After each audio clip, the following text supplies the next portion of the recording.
जो आंखों में दिखाई दे उसे तूफान कहते हैं। यहाँ पर उपस्थित सभी आज जो कारणवश नहीं उपस्थित पाए उन सभी को स्वतंत्रता दिवस की हार्दिक बधाई।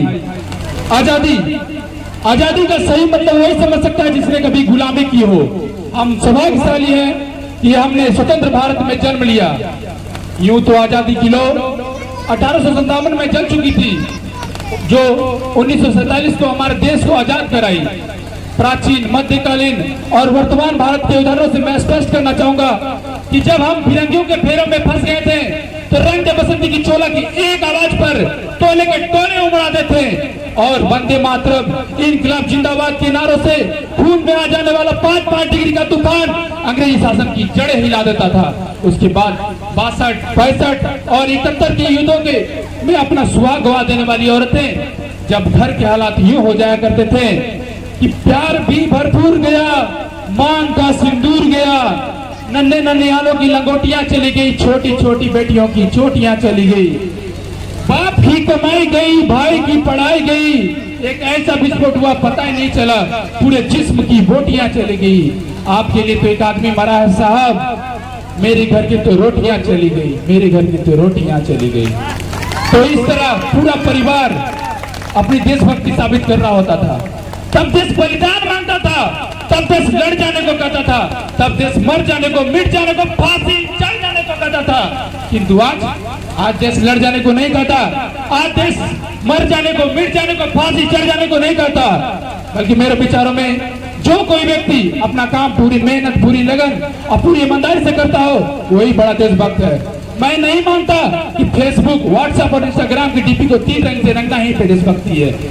मैं नहीं मानता कि राष्ट्रगान में 52 सेकंड खड़े होकर गाना और वंदे मातरम, भारत माता की जय के नारों को जोर शोर से लगाना ही देशभक्ति है।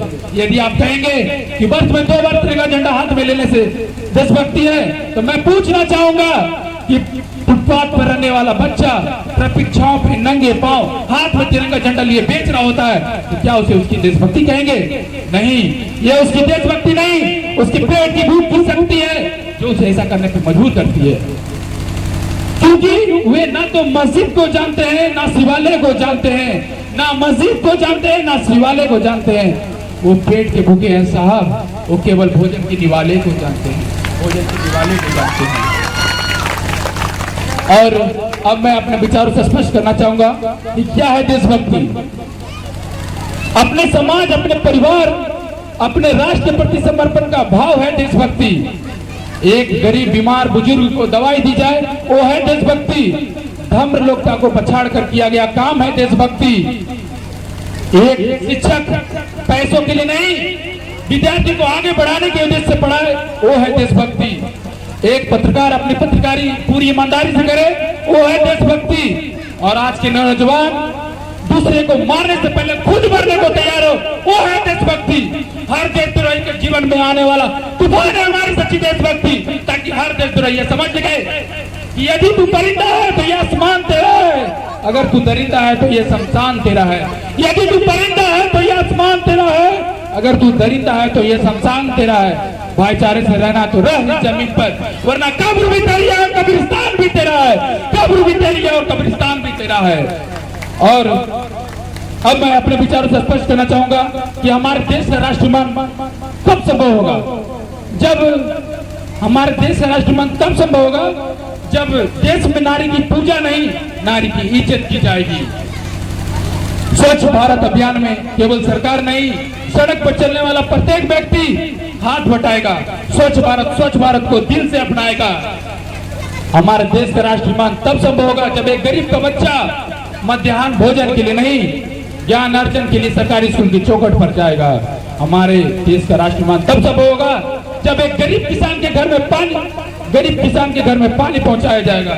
हमारे देश का राष्ट्रगान तब संभव होगा जब स्कूलों में आइंस्टाइन बाबा के साथ साथ स्वामी विवेकानंद, शहीद आजम सरदार भगत सिंह, राजगुरु सुखदेव, स्वामी विवेकानंद, राजगुरु सुखदेव और चंद्रशेखर आजाद जैसे महापुरुषों की जीवनी भी पढ़ाई जाएगी। हमारे देश का राष्ट्रगान तब संभव होगा जब हमारा आइडल कोई फिल्म का हीरो नहीं बल्कि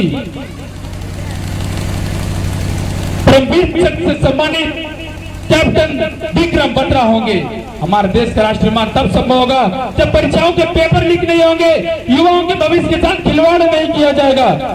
और अब मैं सलूट करना चाहता हूँ सरहद पर दिन रात हमारी रक्षा के लिए खड़े हर उस जवान को, इस देश के पुलिस प्रशासन और किसान को जो अपना काम पूरी मेहनत, पूरी लगन और पूरी ईमानदारी से करते हो, क्योंकि इनके बिना हमारे देश के राष्ट्रमान की कल्पना करना भी असंभव सा लगता है। और जिस देश का युवा फेसबुक, व्हाट्सएप, इंस्टाग्राम जैसे सोशल नेटवर्किंग साइट पे डेटिंग, सेटिंग, चैटिंग के माया जाल में फंसे नजर आते हैं, अरे मुझे तकलीफ तो तब होता है जब आज के नए जो नौजवान जिनके कंधों पर जिम्मेदारी है राष्ट्र निर्माण की, अपने देश और अपने समाज को आगे बढ़ाने की, वह मुझे पबजी गेम में डूबा और शराब की लत में भीगा नजर आते हैं। पबजी गेम में डूबा और शराब की लत में भीगा नजर आते हैं। और अब आज इस मंच पर, इस पावन पर्व के उपलक्ष्य में मैं भारत का बेटा ये आह्वान करता हूं कि हमारे देश का राष्ट्रमान तब संभव होगा जब हम सब आपस में मिलकर प्रयास करेंगे, क्योंकि हमारी जिम्मेदारी है हमारे देश को आगे बढ़ाने की, ना कि हमारे देश की जिम्मेदारी है हमें आगे बढ़ाने की। और अंत में किसी शायर की पंक्तियां और अपनी तमन्ना के साथ अपने वाणी को विराम देते हुए कहना चाहूंगा कि काश मेरी जिंदगी में सरहद की कोई शाम आए, काश मेरी जिंदगी में सरहद की कोई शाम आए, काश मेरी जिंदगी मेरे वतन के काम आए। ना खौफ है मौत का, ना आरजू है जन्नत की, ना खौफ है मौत का, ना आरजू है जन्नत की, बस जब कभी जिक्र हो शहीदों का उन्हें मेरा भी एक नाम आए, उन्हें मेरा भी नाम आए। जब कोई पूछे मेरे बारे में तो मेरी ये पहचान लिख देना, जब कोई पूछे मेरे बारे में तो मेरी पहचान लिख देना, उठाना तिरंगा झंडा और सीने पे हिंदुस्तान लिख देना। जब कोई पूछे ये पागल था कौन, जब कोई पूछे ये पागल था कौन, तो भगत सिंह का चेला और इनकलाब का नाम लिख देना। और जिसमें बचा हो एक भी बूंद लहू का तो उसे निकालना, जिसमें बचा हो एक भी बूंद लहू का तो उसे निकालना, और मां तुझे सलाम लिख देना। धन्यवाद। जय हिंद, जय भारत, जोहार झारखंड।